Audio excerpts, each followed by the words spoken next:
अस्सलाम वालेकुम व्यूअर्स, मैं हूं मोहम्मद आसिम और आप देख रहे हैं मेरा YouTube channel E knowledge by Asim. Viewers, आपके नॉलेज में होगा कि मार्च में एफबीआर ने एक सर्कुलर इशू किया था, एसआरओ इशू किया था, जिस एसआरओ की में आप बैलेंस शीट जमा करवाना लाजमी करार दिया गया था। यानी आपने एफबीआर को बताना था कि आप कितने कैपिटल से काम कर रहे हैं, और ये आपने बताना इस तरह था कि आपने अपनी बैलेंस शीट जो है वो सबमिट करनी थी कमिश्नर को, और कमिश्नर उस बैलेंस शीट को अप्रूव करेगा, और अप्रूव करने के बाद आपको,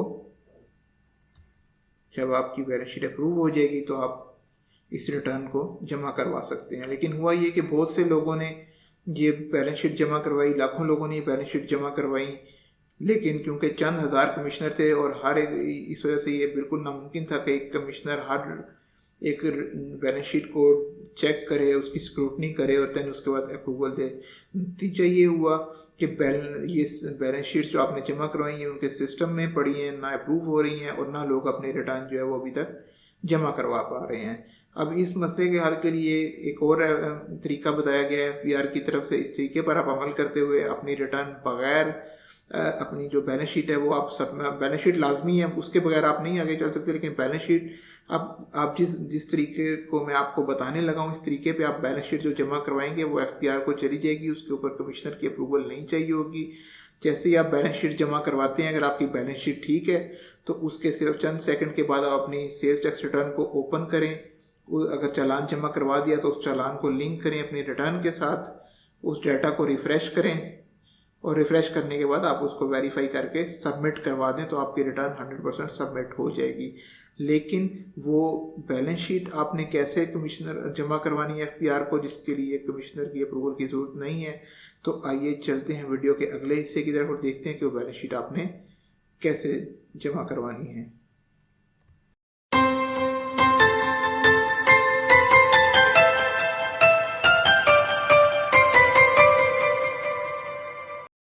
आयरस एफबीआर में आयरस पे जाके आप अपना यूज़र नेम पासवर्ड डाल के लॉगिन हो जाएंगे। आपके सामने इस तरह आपका जो प्रोफाइल है वो ओपन हो जाएगी। अब आपने, क्योंकि कमिश्नर के अप्रूवल के बगैर फाइल करनी है, तो आपने ये मैनेज योर प्रोफाइल में जाना है।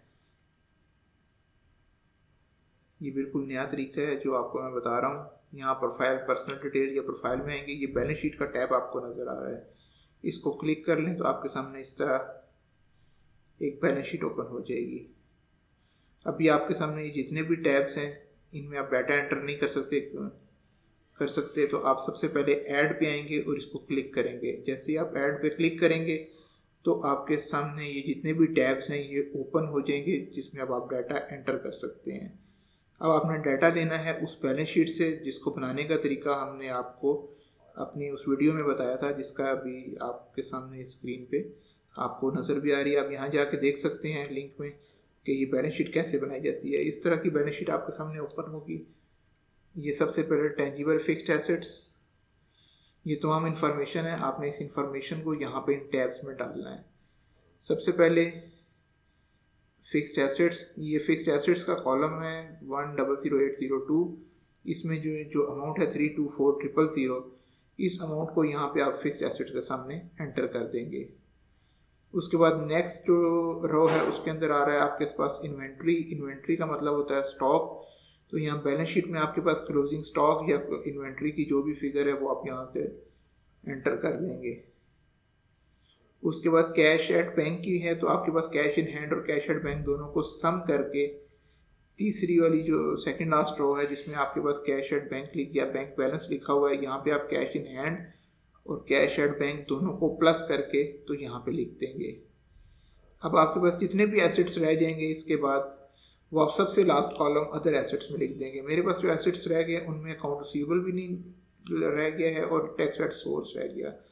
इनपुट सेल्स टैक्स जीरो है, अगर इसमें कोई वैल्यू होती तो आप इसको भी, यानी जितने भी अब आपके पास एसेट्स के अंदर जो रोज रह जाएंगी उन सब को प्लस करके उनका टोटल आप सबसे आखिर अदर एसेट्स में लिख देंगे, तो आपके पास एसेट्स साइड मुकम्मल हो जाएगी इस बैलेंस शीट की।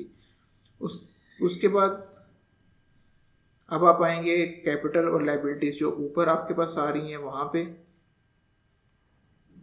बैलेंस शीट को ओपन करेंगे। अब आ जाएंगे लाइबिलिटीज के ऊपर। सन्ड्री क्रेडिटर्स, ये सन्ड्री क्रेडिटर्स के लिए अलग कॉलम दिया हुआ है आपके पास, ये 4th रो में क्रेडिटर्स पेएबल। तो सन्ड्री क्रेडिटर्स का टोटल जितना भी आ रहा होगा आपके पास वो आपने यहाँ पे लिख देना है। लॉन्ग टर्म बोरोइंग अगर कोई आ रही है तो आप लिखते हैं, वैसे नॉर्मली इंडिविजुअल बिजनेस में कम ही होती हैं। उसके बाद जो एक्रूड एक्सपेंसेस हैं आपके पास, ये इन सब एक्रूड एक्सपेंसेस को जमा करें। ये नीचे प्रोविजन जो आ रही है उसको जमा करें। इन सब को आप टोटल करके ये यहाँ पे अदर लाइबिलिटीज़ के सामने आप लिखते हैं। इन सब का टोटल आपने अदर लाइबिलिटीज़ के सामने लिख देना है।